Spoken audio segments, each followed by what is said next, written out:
I was recently talking with my sister Marcia. She and I just had this moment of vulnerability with each other and talking about how we need to revamp our morning time with God because we had found that our phone had become quite a distraction.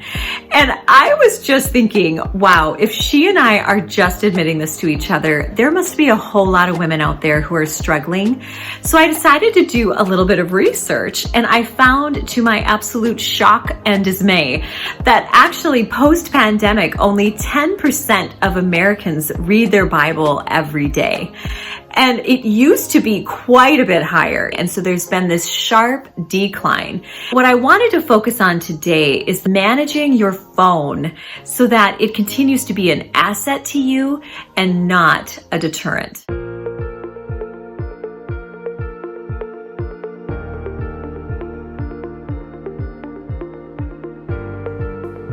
What I normally find happens for me is I go to my special quiet time chair in the morning, and I have my coffee and I have my phone and I have a devotional or a Bible usually nearby. And what I have found is that over time, it becomes easier and easier to sort of go, oh, well, I'll just check my email first. And what I want to do is to connect with God. My intention for the morning is to connect with God and to really ground myself in the big picture. The big picture being that I am a child of God.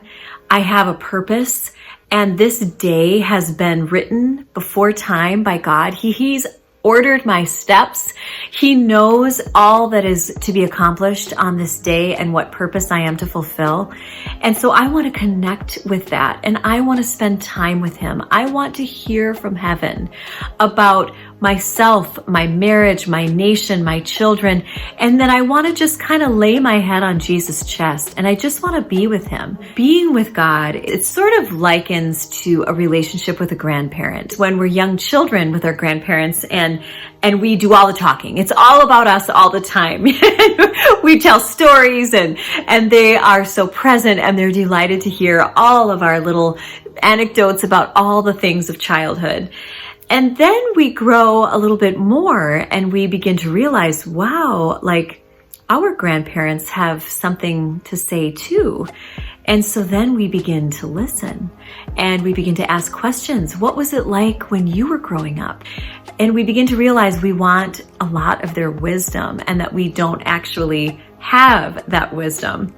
And then the last stage of that relationship is truly when we know each other so well that there are no words that are needed. We can simply sit together and it can be quiet and it's not awkward. And it's simply because we're so comfortable with one another and we know each other's hearts. And this is the progression of a relationship with God. And for that to develop on any of those levels, we need to be able to give Him our full attention and our full hearts. So over time, what I felt like was happening was I was going actually to my email first and getting lost there, or getting right into work mode, getting back to clients or different things for the kids and getting right back into the world. And so I came across this article, but the Lord kind of just dropped it into my heart, and I heard word before world. Because I felt like when I would go to those things first, I was actually worshiping a different God. I really felt like I was going to the God of accomplishment. I love to check boxes. I love to be like, I got that out of the way. It's done. I love lists. I love crossing them off. I am one of those people who, if I do something that I forgot to write down, I write it down on the list and then cross it off. That is how much I love the feeling of accomplishment. And it has definitely been something that the Lord has had to work with me on since becoming a mom, because we all know how accomplishment really shifts when you become a parent. What it really reveals to me is that I was actually allowing that to define me quite a bit. And so I was going to that instead of going to Jesus. I was going to the lists and the accomplishment. I was going to that throne or that altar and allowing that to determine my day. And I realized, oh, now I'm out of time. Now my morning time is gone. I've spent the whole time seemingly worshiping at the altar of accomplishment and not allowing Jesus to tell me who I am, to remind me of what I'm really about.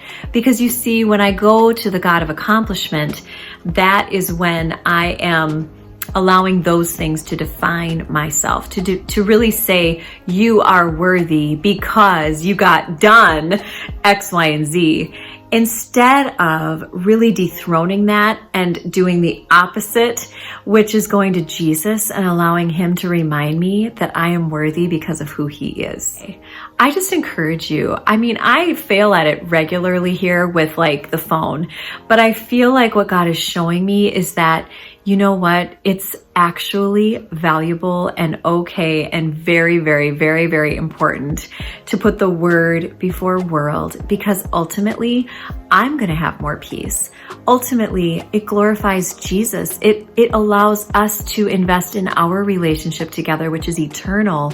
And how many of you know the to-do list never ends? And so a lie that I think I tell myself when I'm worshiping the God of accomplishment is how this is going to be done someday. Like I can actually get to the end of my list, and the truth is it never ends, right? And so if we get stuck in that cycle, we're just going to perpetually be unfulfilled. The challenge with the phone and the morning time is we have a decision to make. Are we going to go right to the phone and go to social media or emails or text messages and allow the world to encroach upon this very special time? I decided to ditch all electronic versions of everything because it's too tempting for me to have the phone next to me with my coffee. I have found that it's just too easy to let my mind wander and be like, oh, that's right, I need to add this to my grocery list, or I need to pick up my phone and check and see if this is available. It kind of just is too handy. So I would recommend like letting that phone stay where it is when you pour your coffee and go to a separate part of the house where you just have a paper devotional and a paper Bible. What I mean by this is a printed copy rather than a digital copy. I have found after leaving time with Jesus without my phone, I feel like I've eaten a meal that satisfies. It's like the itch that I can't scratch. And it's like I finally was able to scratch it. I can tell that when I put the word before the world, that I am actually eating a meal that is so full of sustenance. And I can feel my spirit and my soul being filled up. And I feel this lightness. I receive fruits of the Spirit like peace and joy and hope and all of those things. I am then able to go out into the world and actually accomplish the purpose that He's laid out for me that day. But when I short myself that connection, I then am completely distracted and I don't feel myself. It's a subtle thing though, as I think a lot of things are. It's subtle, but I can tell you that the word I would use when I'm not able to have that time with Jesus is just unfulfilled. I feel like, it's like when you go to the pantry and you grab potato chips and then you're like, well, that wasn't worth it. I'm still starving. It's that, because it's not truly what I needed in that moment, right? It's not truly what is going to refill my body and give me energy. The same goes here. So I would just challenge you to just join me in this word before world intention, where really we give Jesus the opportunity to be like that grandparent that we get to know, where eventually we can just sit together and just enjoy each other's presence. There is no striving. There is no accomplishment.